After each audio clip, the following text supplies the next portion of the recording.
इदानीम् धन्यवाद।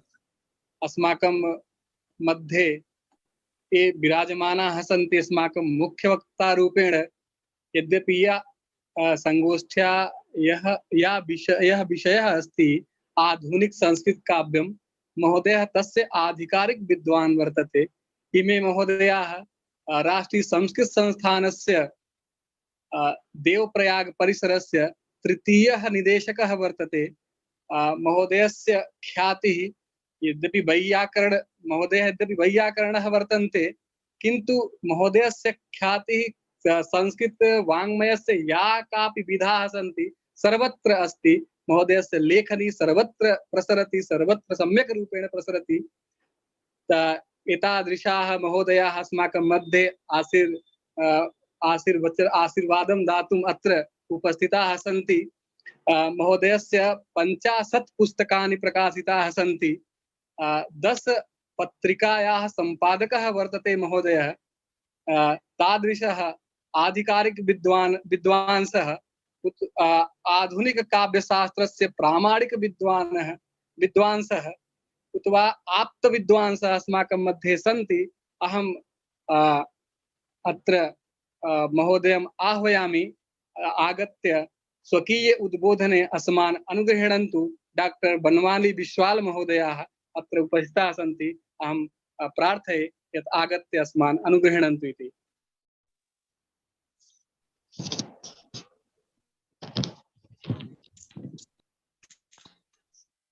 नीलाद्रौ शङ्खमध्ये शतदलकमले रत्नसिंहासनस्थं नानालङ्कारयुक्तं नवघनरुचिरं संयुक्तं चाग्रजेन भद्रायाः वामभागे रथचरणयुतं ब्रह्मरुद्रेण वन्द्यं देवानां सारमेकं सकलगुणमयं ब्रह्मदारु नमामि।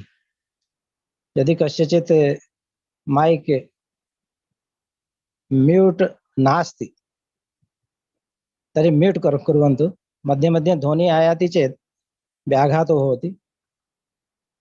प्रस्तुतः मया चिन्तितं यथा सर्वेषाम् अवगमने सौकर्यं भवेत्, एतद् मे व्याख्यानं हिंदी भाषाया भवेदिति मया निश्चितमस्ति। अतः इदानीं गद्यविधाम् आश्रित्य किञ्चित् प्रस्तूयते। ग्लोबल संस्कृत फोरम उत्तर प्रदेश प्रांत एवं दयालबाग एजुकेशनल इंस्टीट्यूट डीम्ड विश्वविद्यालय आगरा के संयुक्त तत्वावधान में आधुनिक संस्कृत काव्य विधा, रचना धर्मिता एवं युगबोध इस विषय पर आयोजित 2 दिवसीय अंतर्राष्ट्रीय ई शोध संगोष्ठी के सम्माननीय आयोजक एवं संयोजक तथा टेलीग्राम समूह लिंक एवं जूम लिंक से एवं यूट्यूब लाइव के माध्यम से जुड़े सभी विद्वज्जन, शोधार्थी एवं अन्य छात्र बंधु, इस अंतर्राष्ट्रीय ई शोध संगोष्ठी के द्वितीय तकनीकी सत्र, जो कि गद्य विधा को समर्पित है, उसकी अध्यक्षता कर रही professor Meera Sharma, Dayalbagh educational institute Agra, doctor Sandeep ji, जिन्होंने इस संस्था और मेरे बीच में योग सूत्र का कार्य किया है, संचालक डॉक्टर प्रदीप कुमार शुक्ल जी, महासचिव ग्लोबल संस्कृत फोरम उत्तर प्रदेश प्रांत, और डॉक्टर सी दुर्गा प्रसाद राव, आंध्र विश्वविद्यालय, जो कि अंत में धन्यवाद ज्ञापन करने वाले, और जिन विद्वानों ने, शोधार्थियों ने यहाँ इस सत्र में पत्रवाचन किया, डॉक्टर आर वरलक्ष्मी, श्री गणेश भट्ट, श्रीमती दर्शना रावल, डॉक्टर आरती सिंह, हमारी मेघा जैन, हमारी दीपामणि गोस्वामी तथा श्री मुकुट रंजन कुमार, एवं अंत में पुनः पुनीत गोयल ने अपना शोध पत्र यहाँ प्रस्तुत किया। पर प्रायः अनेक पत्रवाचकों ने संगोष्ठी के विषय के बाहर जाकर पत्र प्रस्तुत किए, ऐसा मुझे प्रतीत हुआ, क्योंकि यह सत्र गद्य विधा के लिए समर्पित है।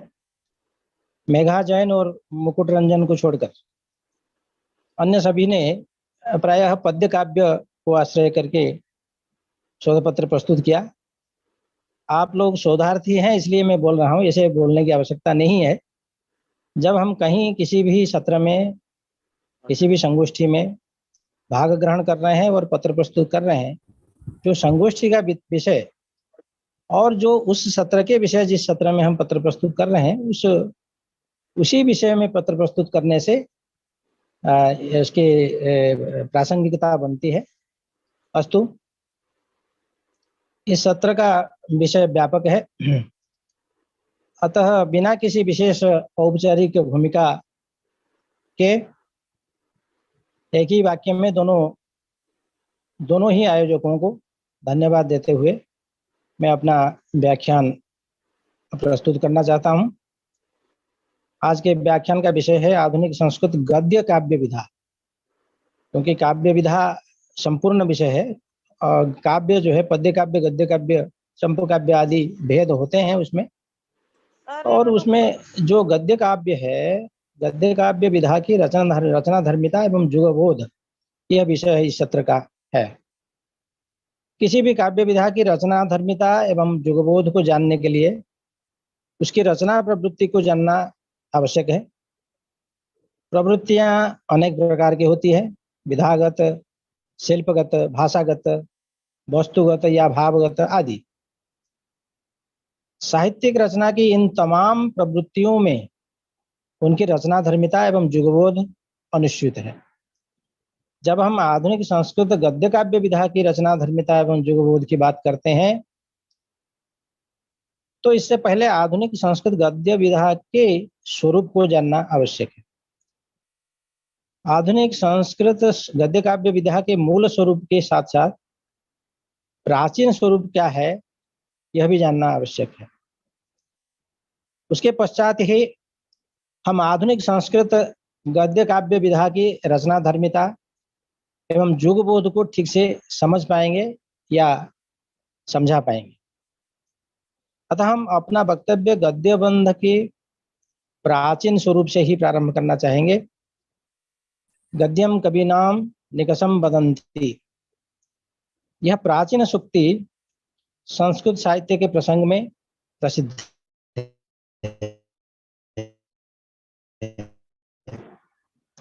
जो गद्य, यह उक्ति आज भी प्रासंगिक है। आज भी गद्य पथ में चलने वाले रचनाकार अपेक्षाकृत क्रम है, किंतु पद्य की अपेक्षा गद्य की लोकप्रियता तब भी थी और आज भी है और आगे भी रहेगी। न केवल संस्कृत में अपितु प्रायः सभी भारतीय भाषाओं में गद्यबंध ही लोकाभिरुचि बढ़ाती है।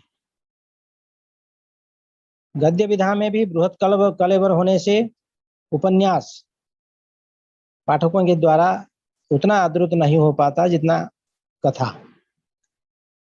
सबसे पहले प्राचीन काव्य शास्त्रों में गद्य काव्य और तदंगतया कथा आदि की क्या परिभाषा रही है एवं कौन कौन से भेदोपभेद स्वीकृत हैं, इस पर कुछ बात करेंगे। गद्य शब्द गद धातु, गद व्यक्तायाम वाची, इस धातु से जत प्रत्यय करने पर बनता है। गद्यते निगद्यते इति गद्यम। गद्यबंध लय प्रधान पद्यबंध से भिन्न है। गद्यबंध में पद्यबंध का परित्याग होने के साथ साथ भाव, भाषा एवं रस का समुचित परिपाक होता है। संस्कृत गद्य काव्य का सर्वप्राचीन शास्त्रीय उल्लेख आचार्य भरत मुनि के नाट्य शास्त्र में मिलता है, जहां चूर्णबंध वाले अनियताक्षर पद के माध्यम से गद्य काव्य की ओर संकेत किया गया है। विभक्त्यंतम पदम ज्ञेयम निबद्धम चूर्णमेव च तत्र चूर्ण पदस्येह सन्निबोध च लक्षणम अनिबद्ध पदच्छंदस्तथा चानियताक्षरम अर्थापेक्षाक्षराच्युतम ज्ञेयम चूर्ण पदम बुद्धि। उपयुक्त यह लक्षण यजुर्वेद के गद्यात्मक स्वरूप से प्रभावित है। कहा भी गया है अन्यताक्षरावसानम यजुः या गद्यात्मकम यजुः। आचार्य भरत ने यहाँ पदबंध के दो प्रकार बताए हैं, निबद्ध तथा चूर्ण। निबद्ध छंदोबद्ध पद्य है तथा चूर्ण अनिबद्ध गद्य है। उनका कहना है पदबंधा कर्तव्या वृत्त निबंधास्तु चूर्णावा। यह नाट्यशास्त्र का वचन है। इस प्रकार पदों का छंदोबद्ध रूप पद्य कहलाता है तथा पादबंध रहित पदावली गद्य कहलाती है। आचार्य दंडी के काव्यादर्श में पदबंध रहित वाक्य विन्यास को गद्य माना गया है। अपतः पद संतानो गद्यम। इसी प्रकार स्वरूप की दृष्टि से अग्नि पुराण में भी गद्य के तीनों भेदों के लक्षण मिलते हैं। चूर्णक, उत्कलिका, गंधी वृत्त, इन तीनों का लक्षण अग्नि पुराण में कहा गया है। अपतः पद संतानो गद्यम तदपि गद्यते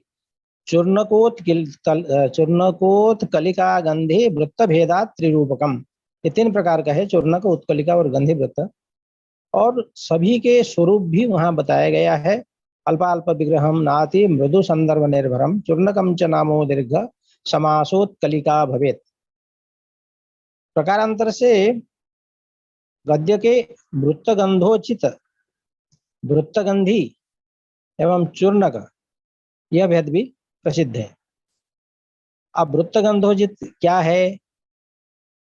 वृत्तगंधोचित गद्य का वह सरल रूप है जो समास रहित होता है और जिसका कोई भी भाग किसी छंदो विशेष का अंश प्रतीत नहीं होता है।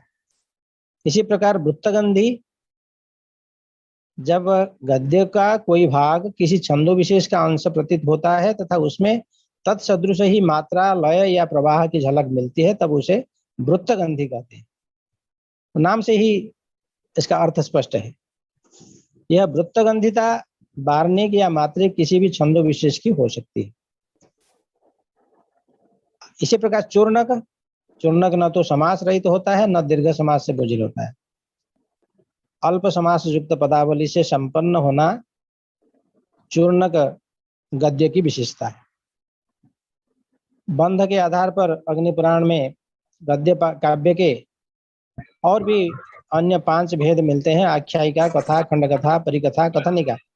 ये जो भेद है ये महत्वपूर्ण है क्योंकि आगे हम जो आधुनिक संस्कृत कथा विधा है वो इन्हीं भेदों में से किस भेद के अंतर्गत आता है ये बताने वाले हैं। तो आख्यायिका, कथा, खंड कथा, परिकथा तथा कथा निकेति मन्यते गद्य काव्यं च पंचधा, ये अग्नि पुराण में।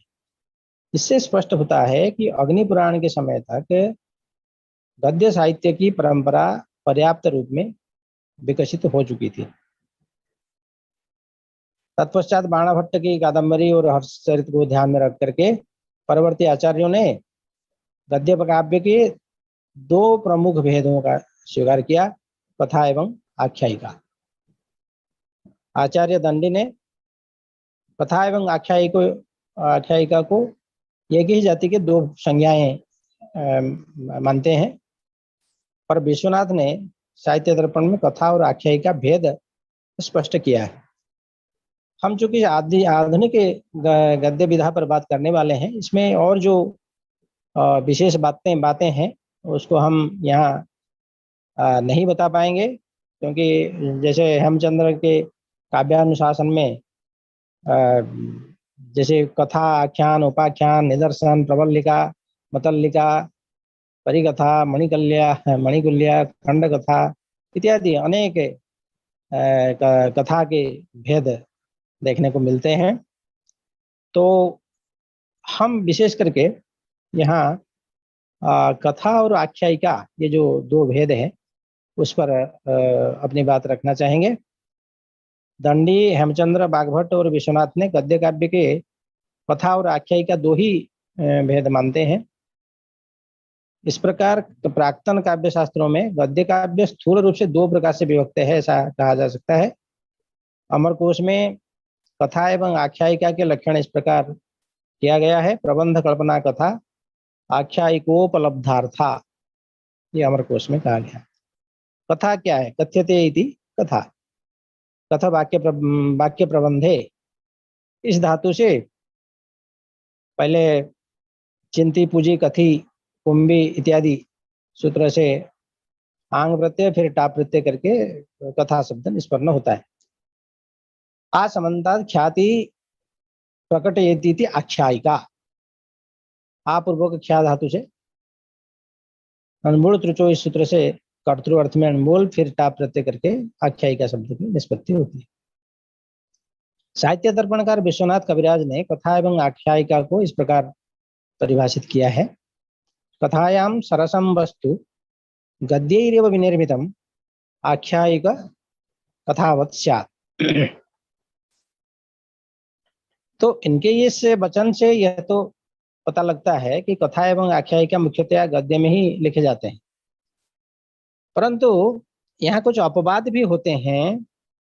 यह बात उनके ही वचन से प्रतीत होता है। क्वचिद अत्र भवेद आर्या, इस श्लोकार्ध में उन्होंने बताया है। तो कहीं कहीं पद्यात्मक कथा भी होती है। तो साहित्य दर्पणकार के मत में कादम्बरी कथा है और हर्ष चरित्र जो है वो आख्यायिका है। तो वैदिक काल से लेकर के पुराण काल तथा इसे लौकिक काल तक आते आते अनेक प्रकार के कथा आख्यान उपाख्यान हमारे समक्ष हैं। तो इन सब की भी चर्चा हम अभी यहाँ नहीं कर पाएंगे। केवल जो आधुनिक संस्कृत गद्य विधा है उस पर हम बात करना चाहेंगे। आधुनिक संस्कृत गद्य विधा पर दृष्टि डाले तो यह कह सकते हैं कि आचार्य आनंदवर्धन की खंड कथा ही वस्तुतः आधुनिक लघु कथा है, और सकल कथा में हम दीर्घ कथा को अंतर्भावित कर सकते हैं। एक्चुअली वर्तमान समय में जो कथा की भेद दिखते हैं, वो जो आजकल फिर जो टुप कथा इत्यादि भेद हैं उसके बारे में हम बताने वाले हैं, उसको अगर छोड़ दें तो तीन प्रकार की कथा हमारे सामने है। एक दीर्घ कथा और एक कथा और एक लघु कथा, इस तरह से तीन भेद मुख्य रूप। इसके बाद फिर अनेक भेद आए हैं जिसकी चर्चा हम करने वाले हैं आगे चल करके। इसी प्रकार कथा को परिकथा कहना सार्थक होगा। तो सकल कथा को दीर्घ कथा और खंड कथा को लघु कथा और कथा को और जो परिकथा को कथा। स्मर्तव्य है कि सहस्राब्दियों पुरानी कथा विधा संस्कृत साहित्य में अपने प्रारंभिक काल से ही विकसित अवस्था में रही है। वेद और पुराणों के उपाख्यानों से लेकर पंचतंत्र, हितोपदेश, भोज प्रबंध, बेताल पंचविंशति आदि कथाओं की लंबी परंपरा है। समकालिक साहित्य प्रवृत्तयो नवाः नवाः परिवर्तन मध्यास्ति वस्तु शिल्प विधाश्व भी, यह हमने कहा काव्य तत्व समन्वित में की प्रस्तावना में हमने लिखा है। और वहाँ सभी विधाओं का परिचय भी हमने दिया है, लेकिन यहाँ समयाभाव से केवल गद्य विधा के बारे में ही बात करेंगे। आज का संस्कृत साहित्य न केवल विधा किंतु वस्तु एवं शिल्प की दृष्टि से प्राचीन साहित्य से बदला बदला सा प्रतीत होता है। नए लेखकों की नव्य एवं भव्य रचनाएं दिन प्रतिदिन हमारे समक्ष आ रही हैं तथा अनवरत विकसित हो रही हैं अभिनव काव्य प्रविधियां एवं काव्य प्रवृत्तियां। 20वीं शताब्दी की अंतिम दशक के से लेकर आज तक आधुनिक संस्कृत साहित्य के रचना क्षेत्र में प्राचीन काव्य शास्त्र के कई सर्वथा अस्पृष्ट विधाएं, जो विधाएं प्राचीन काव्य शास्त्र में नहीं है, समुद्घटित हुई है। इस तरह आधुनिक संस्कृत साहित्य अपने लिए एक स्वतंत्र स्थान कल्पित कर लिया है। आधुनिक परिवेश के जीवनानुभव के आधार पर विरचित ये विपुल साहित्य संस्कृत भाषा को आधुनिक भाषा के रूप में प्रतिष्ठित करने के लिए सर्वथा समर्थ है। नवीन प्रवृत्तियों के अंतर्गत नवीन विधाओं में लेखन समकालिक संस्कृत साहित्य का आवश्यक अंग बना हुआ है। जहां पद्य साहित्य, महाकाव्य, लघु काव्य, खंड काव्य, शतक काव्य, लहरी काव्य, स्तोत्र काव्य तथा गीत काव्य आदि भेदों से विभक्त हैं, वहीं गद्य साहित्य भी नैसर्गिक वस्तु एवं शिल्प के आधार पर उपन्यास, कथा, लघु कथा, स्पर्श कथा, टुप कथा, व्यंग्य कथा, ललित कथा, ललित निबंध, यात्रा वृत्त, पत्र साहित्य, जीवन वृत्त, आत्मकथा, दैनंदिनी या डायरी विधा, हास्य विनोद कणिका तथा पत्रकारिता आदि। ये जिन जिन गद्य विधाओं का नाम हमने यहाँ लिया है, हम इन सभी विधाओं पर बोलने के लिए यहाँ संकल्प किए हैं, लेकिन नहीं जानते हैं कि कितना आप लोगों को सुना पाएंगे समय की मर्यादा के अंतर्गत। हमने अपनी काव्य तत्व समन्विति की प्रस्तावना में काव्य विधाओं, सभी काव्य विधाओं का नामतः परिचय कराया है, पर समयाभाव से यहाँ केवल गद्य विधा के प्रसंग में जो लिखा है उसे बताना चाहता हूँ।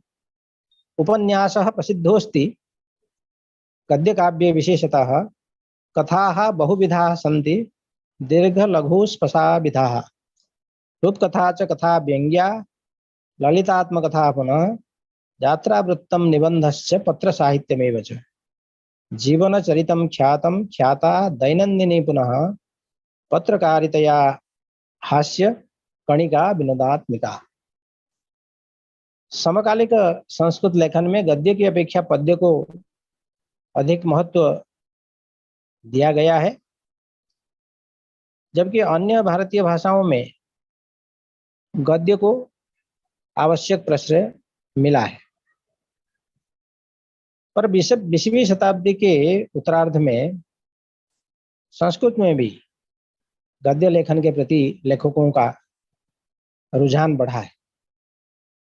गद्य में भी मौलिक उपन्यास और लघुकथा लेखन की प्रवृत्ति निरंतर बढ़ती गई। आधुनिक संस्कृत गद्य काव्य की विशेषताओं में भाषा शैली भी महत्वपूर्ण है। आज की गद्य काव्य की भाषा व्याकरण का अतिरिक्त भार नहीं है।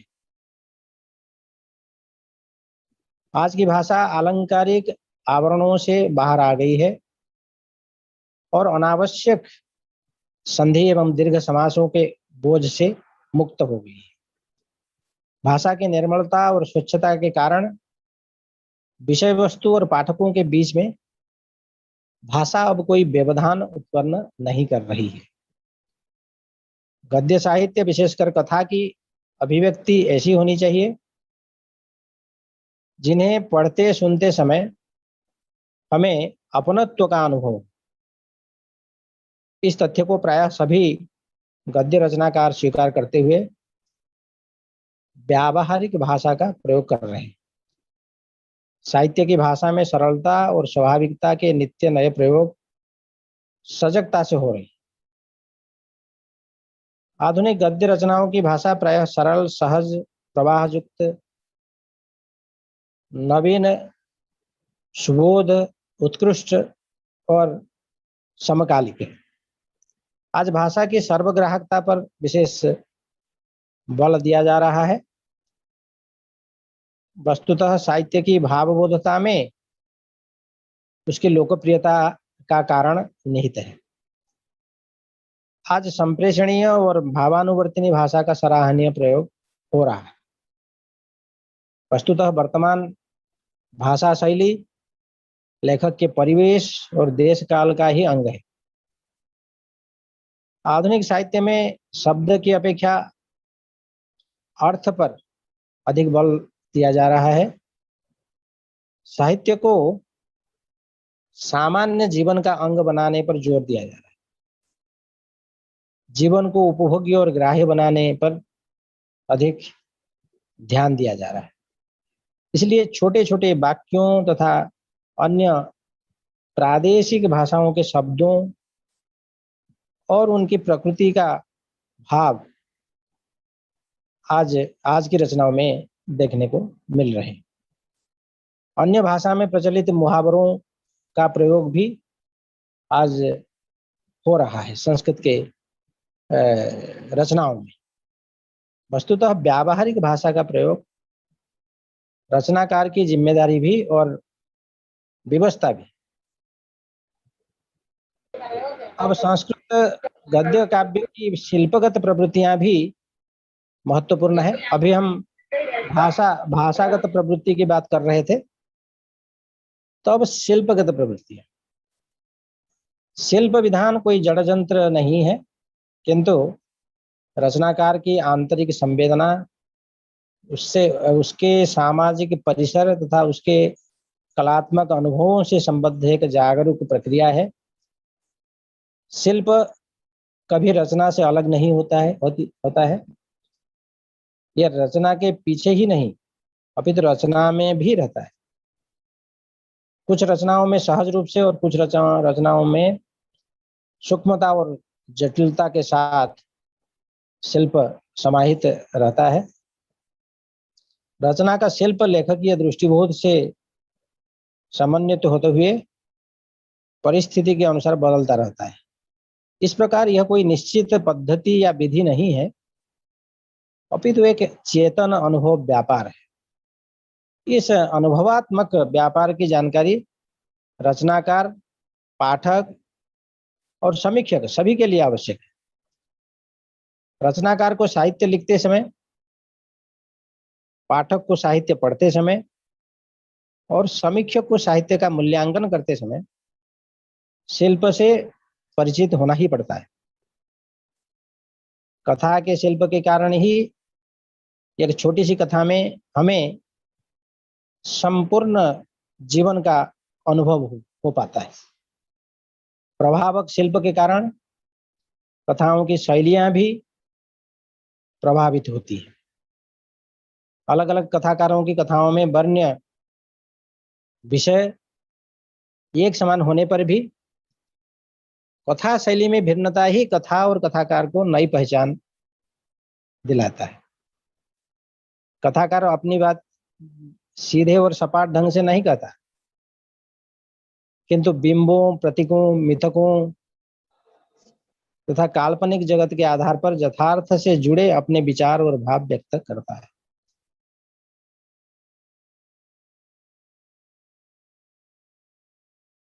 तो आधुनिक कथा शिल्प को अगर देखेंगे तो उसके अनेक भेद देखने को मिलते हैं। वो भेदों का स्वरूप हम बताएंगे तो बहुत समय अपेक्षित है, लेकिन कुछ जो शिल्प के भेद है उसका केवल नामोच्चारण पूर्वक हम चर्चा करना चाहते हैं। जैसे दृश्यात्मक या चित्रात्मक शैली है, परिदृश्यात्मक या चित्र व्यंजनात्मक शैली है, वर्णनात्मक या इतिवृत्तात्मक या ऐतिहासिक शैली है, व्याख्यात्मक या विश्लेषणात्मक शैली है।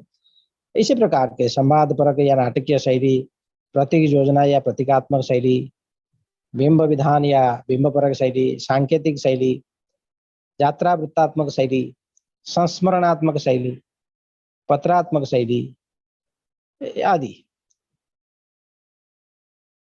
गद्य साहित्य की परंपरा में 19वीं सदी के अंतिम भाग में अंबिका दत्त व्यास ने ऐतिहासिक घटनाओं पर आधारित शिवराज विजयम नामक राष्ट्रीय भावनापरक गद्य काव्य की रचना की।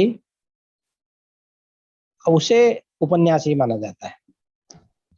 स्वतंत्रता के पूर्व पद्य काव्यों की जो बहुलता रही है, किंतु शिवराज विजय के बाद से संस्कृत गद्य काव्य ने अपनी एक विशिष्ट पहचान बनाई है। गद्य विधा, विशेषकर कथा विधा, अभिव्यक्ति का सशक्त माध्यम है। कविता की अपेक्षा कथा सामान्य जन के निकटतर होता है। कथा की संप्रेषणीयता कविता की अपेक्षा सहजतर है। कथा के माध्यम से चरित्र विशेष का या जाति विशेष का सुष्ठु चित्रण संभव है। कथा चरित्र की मनोवेदना या मनोभावना शिल्प कौशल से चमत्कृत होकर पाठकों के चित्त को मोह लेती है। कथा के पाठक कथा वार्ता से प्रभावित होकर कथा चरित्रों के साथ एकाकार हो जाते हैं।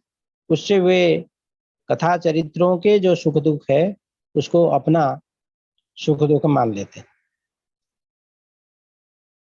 तो इस प्रकार कथा की अनेक विशेषताएं हैं। सभी विशेषताओं को हम गिनने लगेंगे तो इसमें भी हमें बहुत समय की आवश्यकता है। हम जो कुछ बात पूर्ण रूप से बताना चाहते हैं उसे बताने के लिए कहीं कहीं हमें संक्षिप्त शैली को अपनाना पड़ेगा। वस्तुतः साहित्य की कथा विधा अपनी पूर्व की परिभाषाओं को समय के साथ पीछे छोड़ती हुई आगे निकलती है, किंतु पूर्व को तोड़ती नहीं है। इसलिए प्रत्येक परिभाषा में कथा के सत्य का एक बड़ा अंश पाया जाता है। कथा की परिभाषा आधुनिक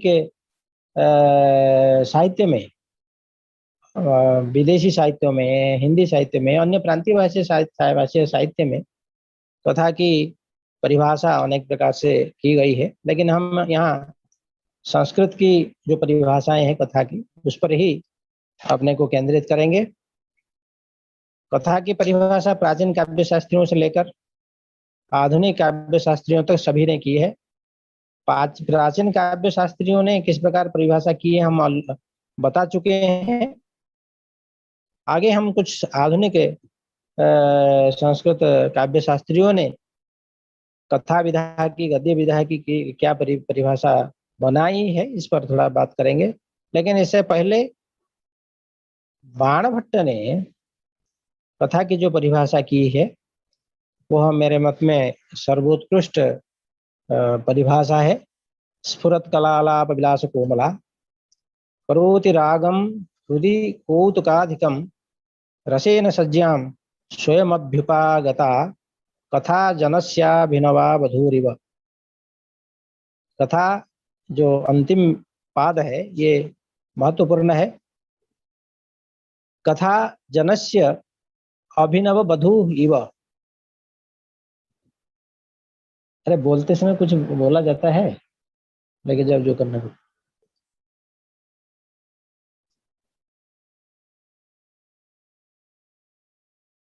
कथा जनस्य अभिनवा वधूरिव ये अंतिम पद है। उसमें कहा जाता है कथा कैसी है ना आम आदमी की अभिनवा वधू जैसी, नई नवेली दुल्हन जैसी।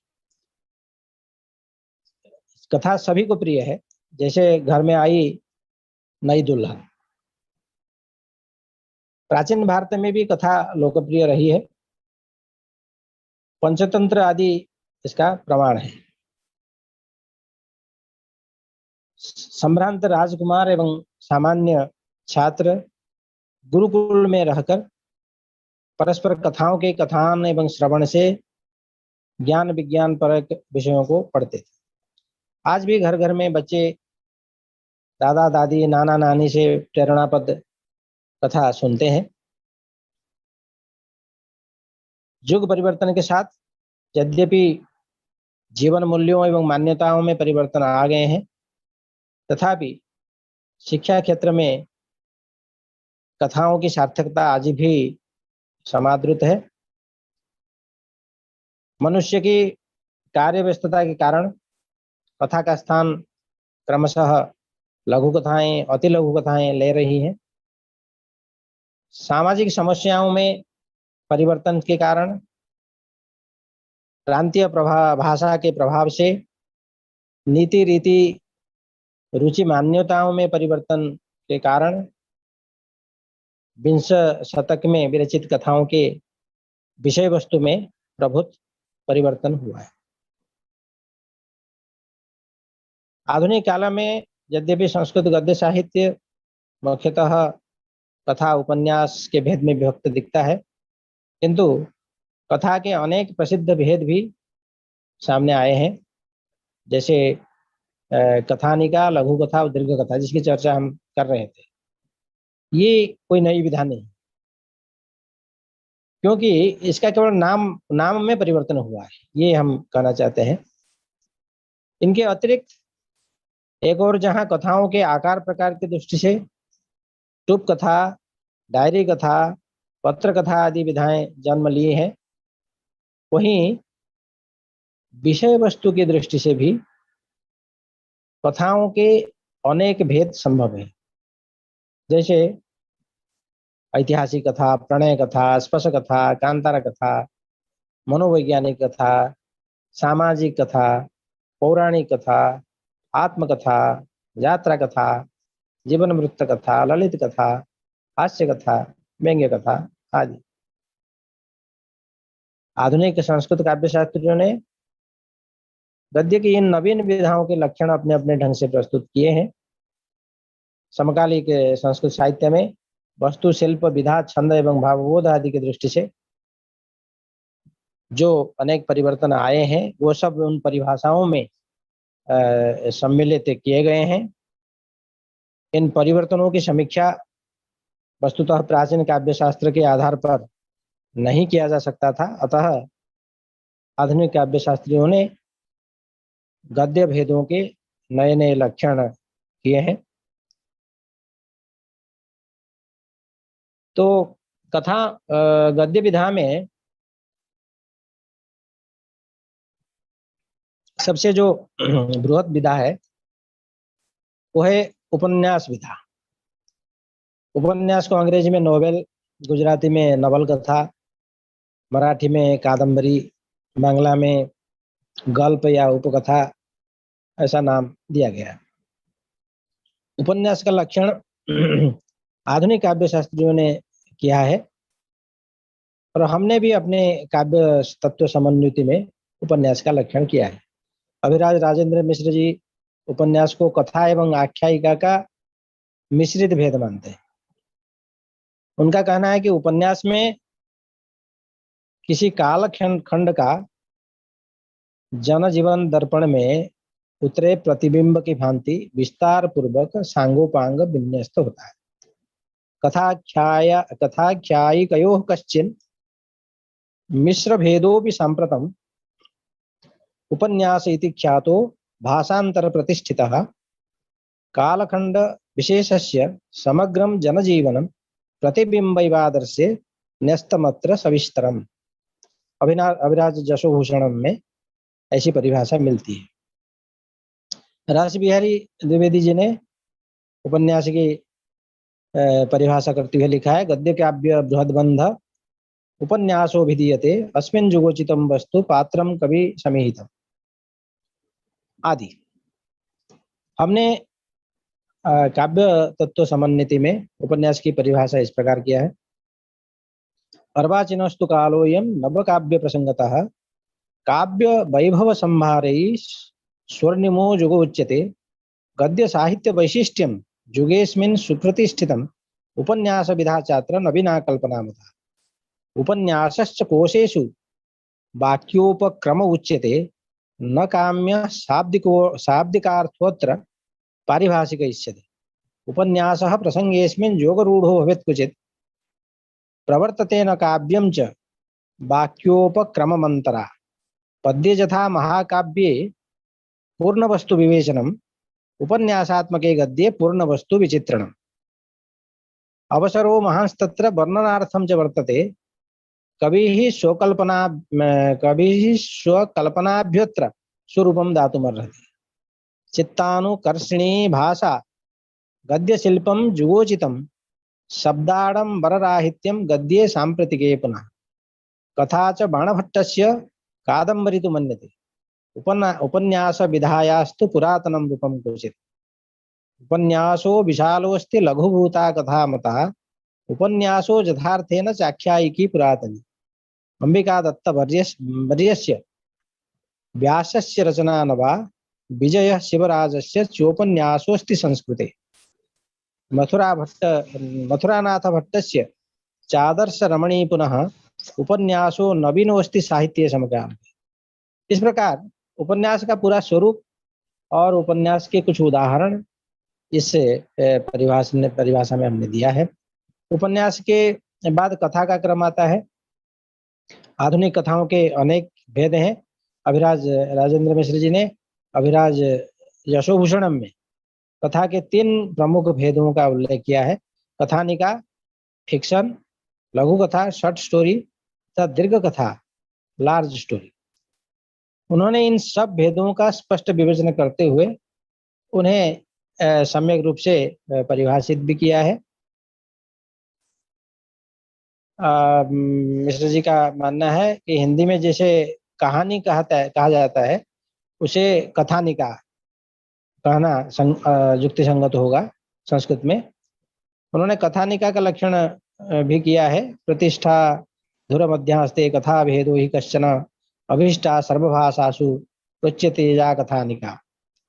और भी उसमें लक्षण है। कथानिकाओं का प्रकाशन पत्र पत्रिकाओं से प्रारंभ होता है। इनमें सहस्रों कहानियां छपी और पढ़ी गई हैं पत्र पत्रिकाओं में। 19वीं सदी के अंतिम दशक में पंडित अंबिका दत्त व्यास का कहानियों का संकलन रत्नाष्टकम नाम से प्रकाशित है, जिसमें 8 कथानिकाएं संग्रहित हैं। कथानिका के अनेक उदाहरण हैं। जैसे मेरा जो कथा संग्रह है निरवस्वना बुभुक्षा आदि, इसको आप कथानिका ही कह सकते हैं। इसके बाद आता है लघु कथा। रस बिहारी द्विवेदी जी ने लघु कथा को परिभाषित किया है। तो उसका लक्षण है उपन्यासस्य चैकांशः चारुगद्य समन्वितः प्रायशः कल्पितं वृत्तं समाश्रित्य प्रवर्तते स्थाने काले क्रियायां च यत्रैक्यं तथ्यगर्भितं प्रेरणादायी स्वोद्देश्यं यस्या लघुकथा च सा। इस प्रकार है। लघु कथा के बारे में आप सभी जानते हैं। लघु कथा के जो स्वरूप है उसको भी बताने में हमें बहुत समय की आवश्यकता है। तो राजेंद्र मिश्र जी ने भी लघु कथा का लक्षण किया है। तो उनका कहना है कि जैसे महाकाव्य के ही एक खंड विशेष अनुसारिणी खंड काव्य होता है, उसी प्रकार कथा के एक अंश से लघु कथा का बोध हो सकता है। नाति विस्तृत संदर्भः विद्युत उन्मेष सन्निभा नूनम लघु कथेयं स्यात् एकपात्रावसायिनी एवं इस प्रकार लक्षण है। और हमने भी काव्य तत्व समन्विति में लघु कथा का लक्षण किया है। संस्कृतेद्य कथा स्थाने लघु कथा विशिष्यते अस्या विधाया साम्राज्यम कथा जगति दृश्यते कथा दीर्घ कथा प्रोक्ता लघ्वी लघु कथा मता लघ्वी चासो कथा चेति व्युत्पत्ति सर्वसम्मता दीर्घ कथा कथैवास्ति लघु कथा कथानिका तथ्यम उद्घाटितं चैतद आधुनिकैः अपि क्वचित् वस्तु लघुकथानां च विस्तृतं न भवेत् पुनः सीमिततापि पात्राणां लघुकथासु दृश्यते। पात्रों की भी सीमितता उसमें होती है लघु कथाओं में। अल्पाक्षर विशिष्टापि कथा मर्म प्रकाशयत् या समापयितुं शक्या त्वेकस्मिन् उपवेशने। जो एक ही बैठक में समाप्त किया जा सकता है उसे हम लघु कथा कर सकते हैं। इस प्रकार हमने इसकी परिभाषा किया। और आगे भी उसका है झंकरोति क्षणेनैव हृतंत्रं च सचेतसां लघु कथा तडिद्रूपा चमत्करोति पाठकान् एक पात्र समर्थोस्ति कथा लक्ष्य से पूर्ण। यहाँ अगर एक भी पात्र है कथा लघु कथा में, वो कथा लक्ष्य को पूर्ण कर सकता है। अकस्मात चरमोत्कर्षः कथा वस्तुनि संभवेत्। और क्लाइमैक्स जो है अकस्मात आ जाती है लघु कथा में। महाकाव्यांश भूतम च खंड काव्यम यथा मतम तथैवात्र कथांशोऽपि लघु कथा भवेत् क्वचित्। लघु कथा तो सैवास्ति यदुद्देश्यं च प्रेरकम कल्पनासु बलम यत्र नानुभूतिषु तादृशम। इस प्रकार हमने ये किया है कि लघु कथा संग्रहों के अनेक उदाहरण हैं। मैं इन सब पर नहीं जाऊंगा। एक है दीर्घ कथा। तो राजेंद्र मिश्र जी ने दीर्घ कथा विधा को कथानिका और उपन्यास के बीच का एक कोटि माना है। और चूंकि दीर्घ कथा के बारे में हम जानते हैं, और एक विधा है टूप कथा या कूट कथा। करीब आधे पृष्ठ में जो अति लघु कथाएं लिखी जाती हैं, बड़े सीमित शब्दों से वो ठोस लिखे हुए होते हैं और अति सरल भाषा में सामान्य से सामान्य लोगों के अवगमन साध्य होते हैं, जो टूप कथा। इस तरह यह गद्य शैली प्रायः सभी को भा जाती है। इसे संस्कृत की अति लघु कथा या पुट कथा भी कहते हैं। पुट कथा इसलिए कहते हैं कि पुट मतलब पृष्ठ, एक पुटात्मिका कथा, पुट कथा। एक ही पेज में ये कथा आ जाती है, इतनी छोटी है। और आज हिंदी में जिसे लघु कथा कहते हैं, हम इसे टूप कथा कहते हैं। जो छोटी कथा है आज हिंदी में लघु कथा कही है। और हमारी जो संस्कृत में जो लघु कथाएं, वो 2-3 पृष्ठ तक, 4 पृष्ठ के तक भी जो कथाएं होती है, हमें इसको लघु कथा ही मानते हैं। ये टूप कथा में जीवन जगत के विस्तृत फलक के रूपायन के अवसर नहीं होते। इनमें कोई एक भाव, संदेश, दृश्य, प्रभाव, तर्क या विचार केंद्रस्थ होता है। जैसे हिंदी के दोहे, उर्दू के शेर या संस्कृत के अनुष्टुप जैसे श्लोकों में जैसी प्रभावोत्पादक क्षमता होती है, उस तरह की शक्ति टूप कथाओं में होती है।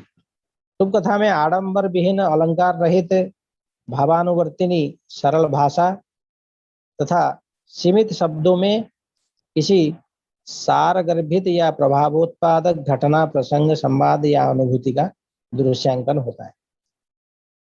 अब टूप शब्द प्राचीन शब्द है। टूप शब्द का प्रयोग प्राचीन काल से ही हो रहा है। संक्षिप्त अर्थ में एक टूप टीका प्रसिद्ध है। श्लोक वार्तिक एवं तंत्र वार्तिक के टीका के रूप में। वो टूप टीका इसलिए इसको कहा जाता है कि ये संक्षिप्त टीका है।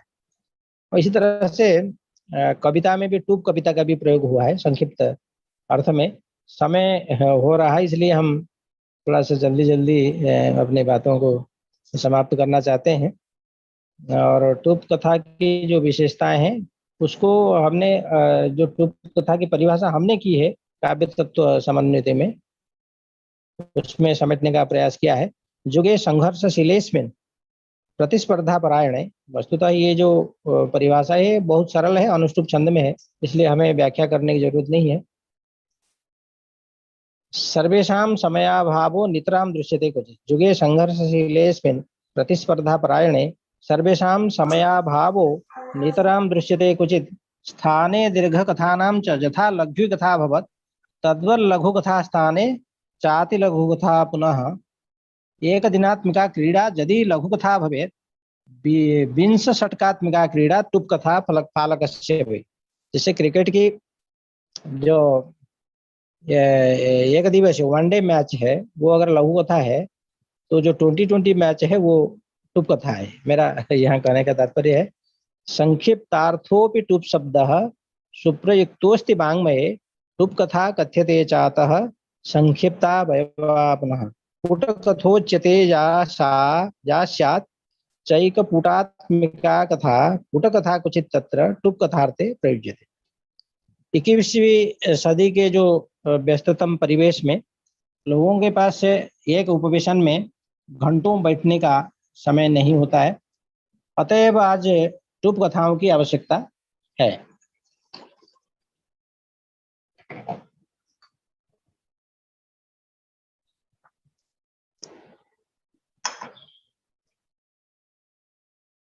तो टूप कथा पर और भी बातें हो सकती है, लेकिन हम जो दूसरी विधाएं हैं उसमें थोड़ा थोड़ा संक्षेप से बताते हुए अपनी वाणी को समाप्त करना चाहता हूँ। जैसे डायरी कथा या दैनंदिनी कथा, उस आप वो सब वो शीर्षक से ही आप समझ जाते हैं डायरी कथा क्या है। जो डायरी में जो कथाएं लिखी जाती है और उसको बाद में कथा के रूप में प्रकाशित कर दी जाती है। और काव्य तत्व समन्वित में हमने दैनंदिनी कथा या डायरी कथा की परिभाषा इस प्रकार की है।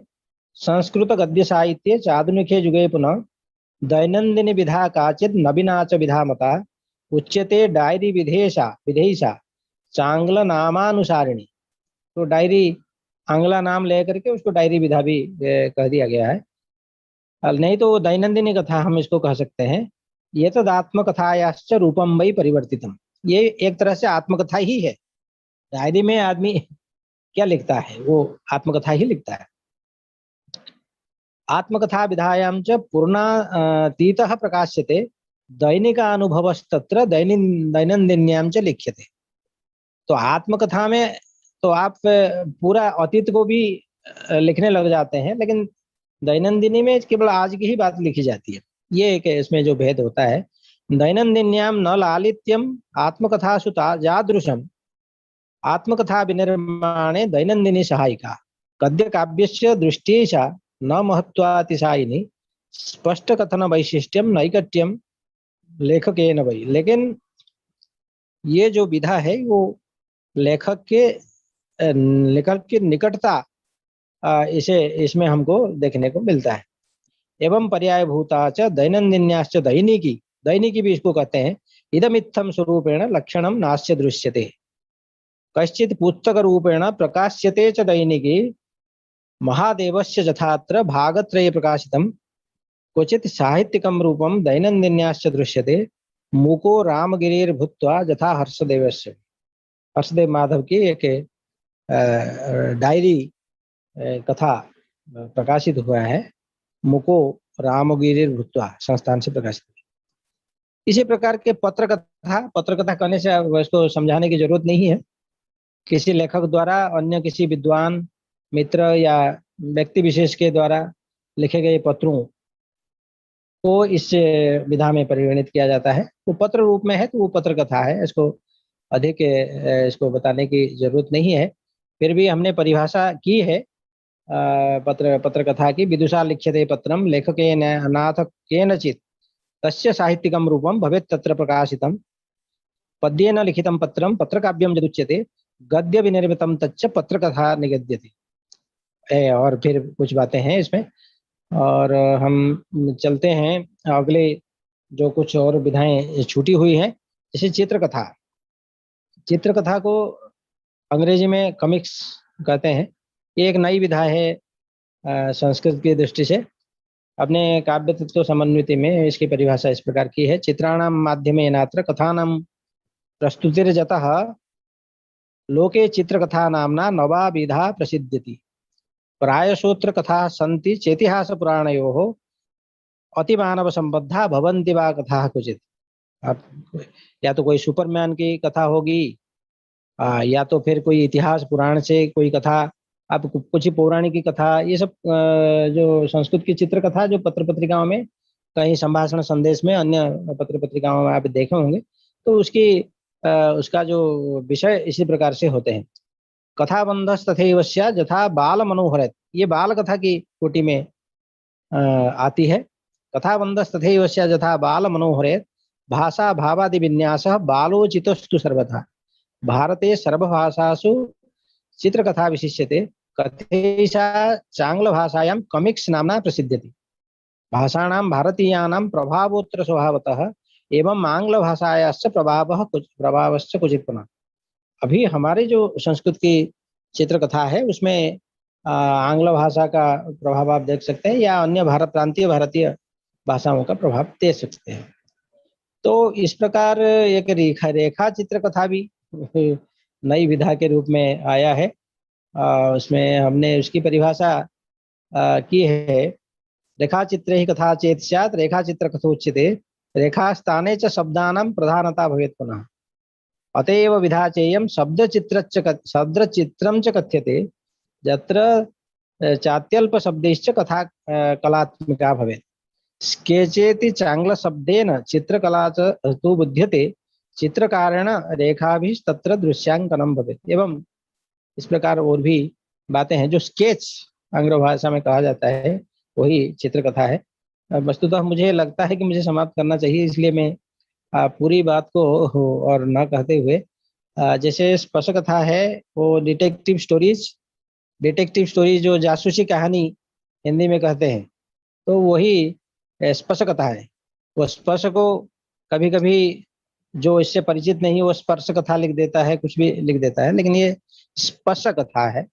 जैसे स्पर्श शब्द वो गुप्तचर के अर्थ में प्रयोग हुआ है स्पर्श का, तो इसलिए इसको स्पर्श कथा कहा जाएगा। जो अपराध साहित्य जो कहेंगे आप, डिटेक्टिव स्टोरी, जासूसी कथा, ये है।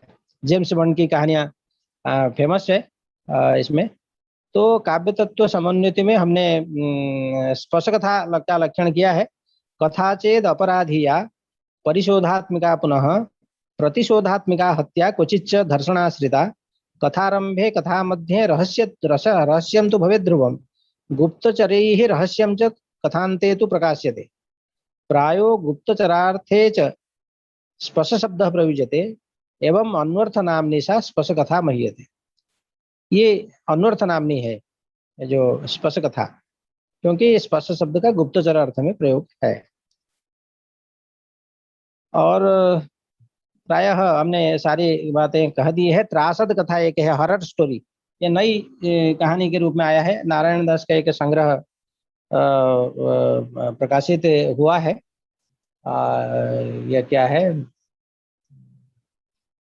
कौन सा रेल स्थानकम, नरेंद्रपुर रेल स्थानकम इति ये कथा संग्रह प्रकाशित हुआ।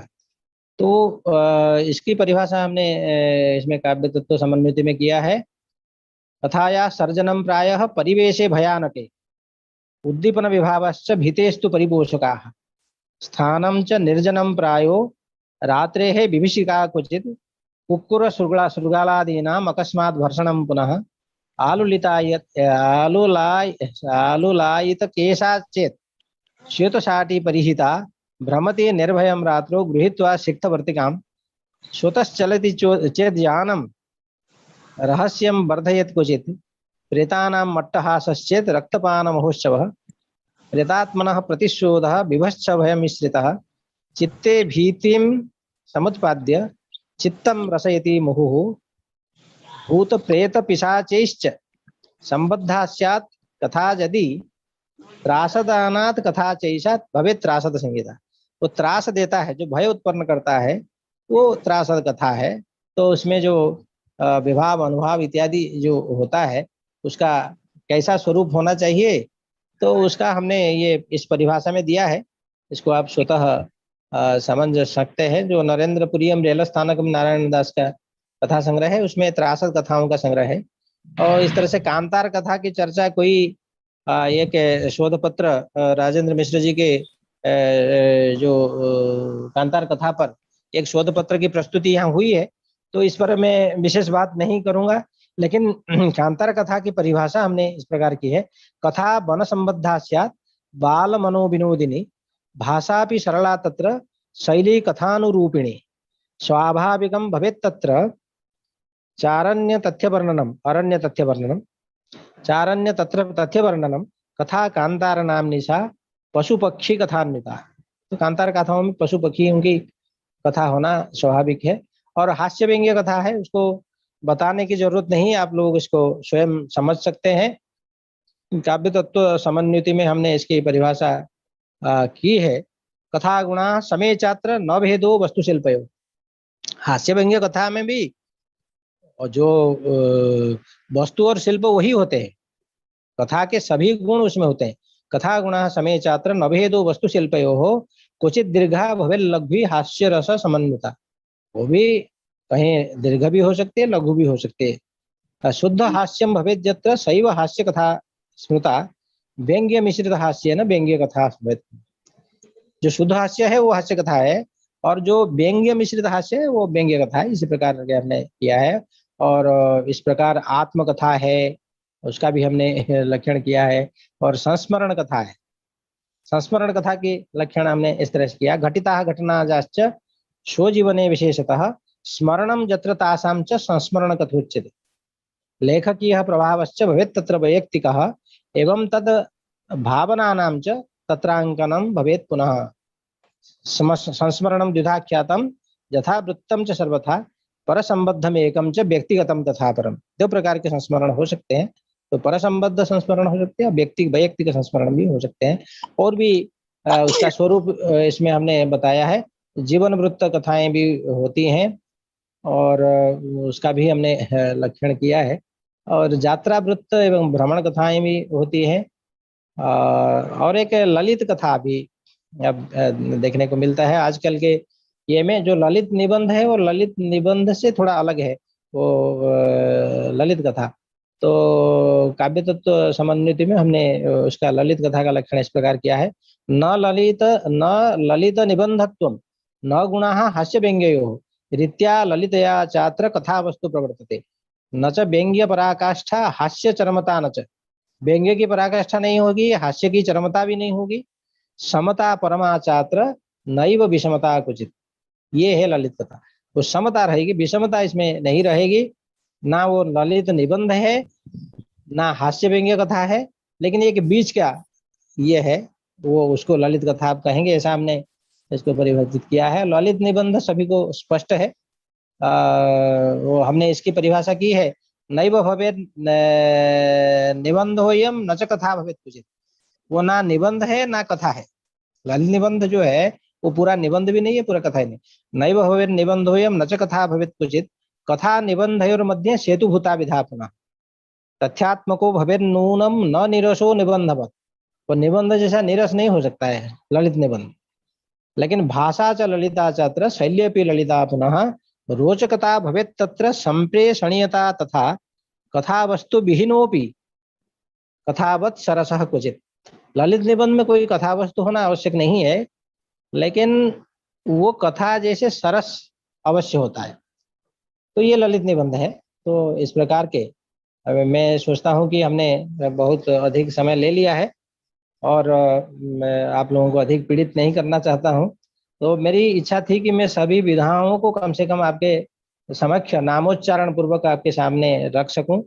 इसलिए कुछ संक्षेप में ही इन बातों को हमने प्रकाशित किया है। वस्तुतः एक एक विधा पर एक एक व्याख्यान हो सकता है, इतनी सामग्री हमारे पास भी है। हम अगर एक एक विधा पर एक एक व्याख्यान भी कर सकते हैं, लेकिन चूंकि गद्य विधा पर मुख्य वक्तृ के रूप में हमें बोलना था, इसलिए हमने सोचा कि सारी विधाओं को थोड़ा हम सारी विधाओं पर थोड़ा प्रकाश डालें तो अच्छा होगा। इस दृष्टि से हमने इस प्रकार इसको प्रस्तुत किया। मुझे लगता है कि मुझे अभी विराम लेना चाहिए। आयोजकों को पुनः एक बार धन्यवाद देते हुए मैं अपनी वाणी को विराम देता हूँ। धन्यवादाः महोदयाः। महोदयस्य उत्कृष्टं व्याख्यानं श्रुतम् अस्माभिः। यद्यपि गद्यविधायाः बृहत् परिकल्पना अस्माकं समक्षम् इदानीं महोदयः स्थापितवन्तः। वयमपि अग्रे प्रयासं कुर्मः यदि प्रत्येकस्य विधायाः उपरि एकमेकं व्याख्यानं भवेत् चेत् वरं भविष्यति। अस्माकं ज्ञानवर्धनं भविष्यति। महोदयस्य विषये अहं पूर्वमेव उक्तवान्। महोदयः आधुनिक विषयस्य प्रामाणिक विद्वांसः वर्तन्ते। महोदयः उत्तरप्रदेश संस्कृत संस्थानस्य उत्तराखण्ड सर्वकारस्य पुनः दिल्ली संस्कृत अकादम्याः नैकविध पुरस्कारेण पुरस्कृताः वर्तन्ते। यद्यपि एते महोदयः पुरस्कारेण पुरस्कृताः न वर्तन्ते, एते पुरस्कारं महोदयं प्राप्य स्वयमेव पुरस्कृताः भवन्ति। एते अस्माकं समक्षम् एतादृशाः विद्वांसः वर्तन्ते। महोदयस्य शोधनिर्देशने 40 शोधच्छात्राः शोधकार्यं कृत्वा PhD उपाधिं प्राप्नुवन्तः। पुनः महोदयः बहुभाषा विद्वांसः सन्ति। हिंदी, संस्कृत, उड़िया, मराठी सम्यक् रूपेण महोदयः जानाति। एतत् सर्वं महोदयस्य वैशिष्ट्यं वर्तते यत् सरल हृदयः अस्ति। वयं यदा यत्किमपि इच्छामः चेत् महोदयः आगत्य आशीर्वादं ददाति। कृतज्ञाः वयम् अत्र सर्वे। महोदय कोट्शः धन्यवादाः। महोदयः संस्कृत काव्यस्य गद्य काव्य विधायाम् उपरि यः कथा साहित्यम् अस्ति, कथा तत्र पुटकथा, चित्रकथा, त्रासकथा, स्पष्टकथा, बहूनाम् एतादृशाः कथाः वर्तन्ते। महोदयः तस्य उपरि सम्यक् नाम संकीर्तनं कृतवान्। अहं दयालबाग संस्थान पक्षतः पुनः ग्लोबल संस्कृत फोरम पक्षतः महोदयस्य धन्यवादः ज्ञापयामि। अग्रिमः अस्माकं कार्यक्रमस्य